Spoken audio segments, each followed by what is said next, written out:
Hey guys, what is going on? CustomTrippster here, and it has been 5 years since this happened.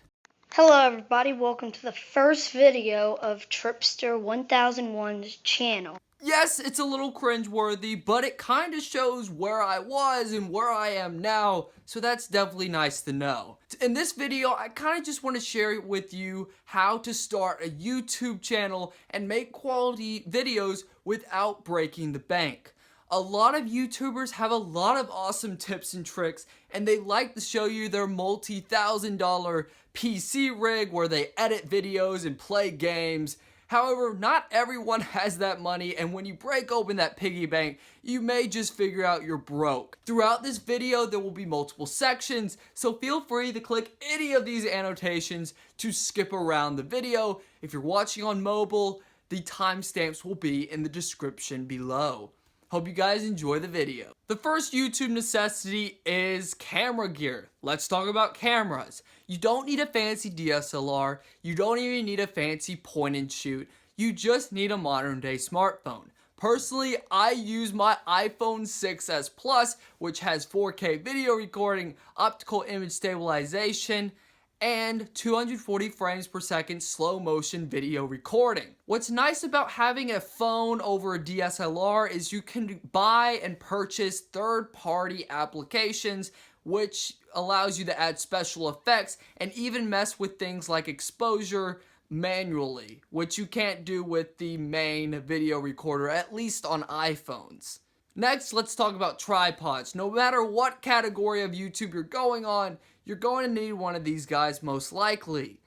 Personally, I have the Amazon Basics tripod. It's pretty basic like the name suggests, but for $23.49, it's pretty nice to have. It's really handy, and honestly, it makes doing videos like commentaries just so much better. You can also get a clip-on tripod, however, I just don't recommend these. For me personally, it just doesn't work that well if you have a bigger phone, and also depending on your situation, you may not have a great place to clip it onto as I'm showing you right here, but that is also a cheap alternative. Now, because you're most likely recording on your phone, you're going to need a tripod phone mount for that handy dandy tripod. And honestly, I would totally recommend the ReadyCam tripod phone mount. It is on the pricier side. It's actually more expensive than my tripod, coming in at about $24. But because it uses a screw mechanism instead of the spring mechanism, it fits any phone like a glove. Even with my 6s Plus with a case on it, it fits perfectly fine. And it just works better than a tripod mount with a spring mechanism on it. I want to address this because my channel is mostly affiliated with gaming content. So I want to go over this. Game capture devices. PCs, you don't need one. Just record the screen with software. PlayStation 4, Xbox One, you're in luck. Technically, you don't need a game capture. On PlayStation 4s, you can record up to 15 minutes of gameplay. Simply from there, go to the share station and then simply hit export on flash drive. You can do that. It's super simple. Then go to your computer, plug it in, and export it to your editing rig.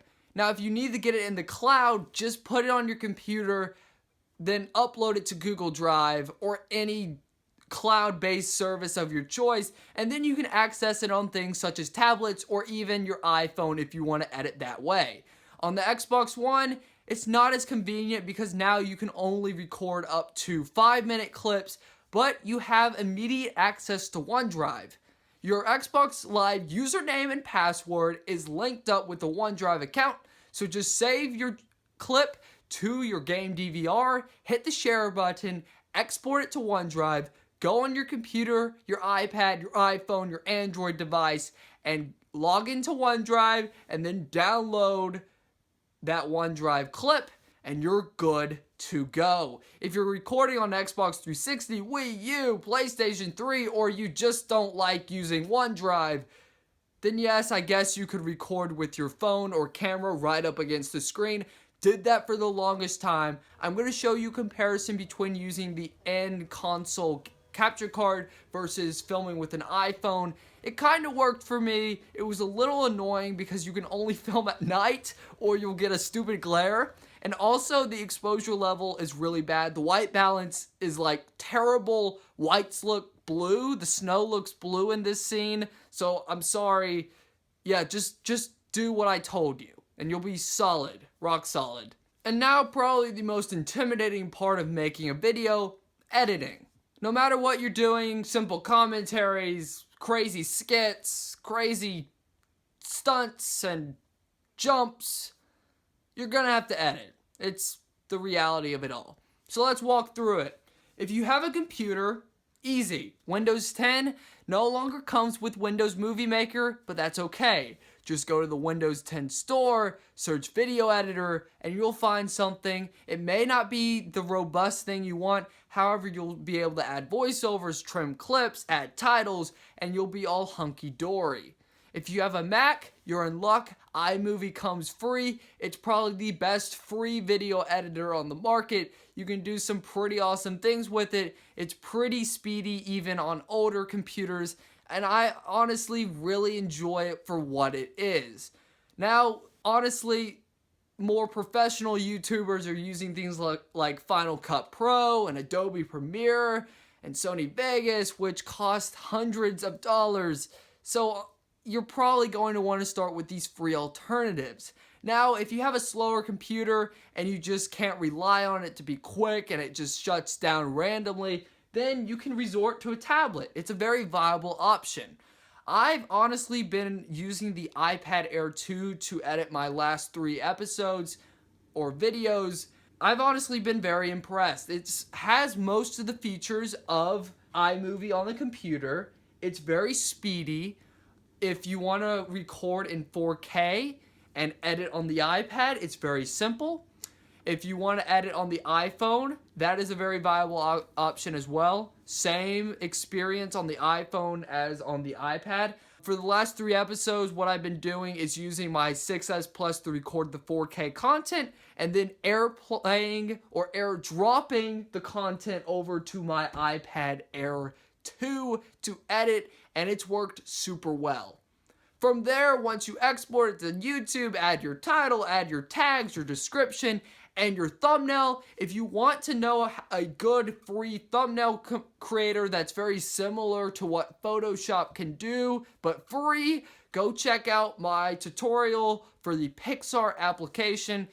It's actually a really cool and robust piece of software, and I use it all the time. That about does it for me, guys. Honestly, I'm not that big on YouTube. I know that. However, I just wanted to tell you how you can start making videos on YouTube. It's an intimidating process. There's a ton of people already doing it, but this is how you can start to experiment with it and maybe even springboard your channel to success. Now, if you guys enjoyed this video or have any questions, comments, or concerns, like it up, leave a comment with any questions you have. Click that yellow text that says subscribe if you want to see more content on a regular basis. That left thumbnail actually is a review of the camera I use, the iPhone 6s Plus. 6 months later, I give my full overview on the phone. Go check that out. It was edited all on the iPad Air 2. And as always, click that right thumbnail to check out the newest video on the channel if you're checking this video out later on. Thank you guys for watching and have an awesome day.